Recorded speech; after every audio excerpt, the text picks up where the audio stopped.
Ako na sa mga pagbabasa ng mabuting balita.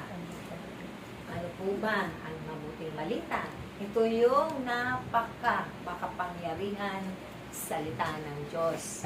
Na ito yung magbibigay pagbabago sa ating mga buhay.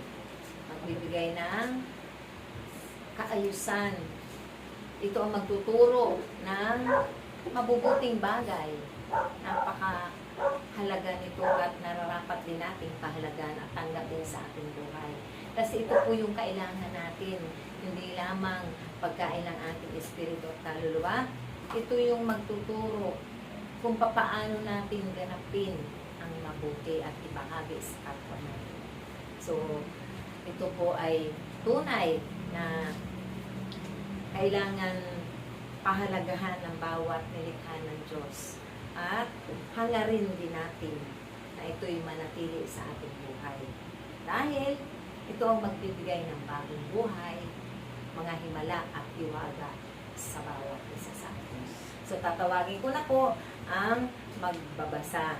Ang ina sa bagong Jerusalem, walang dilit iba, Inang Tereswang Pilar. Magsitayo po.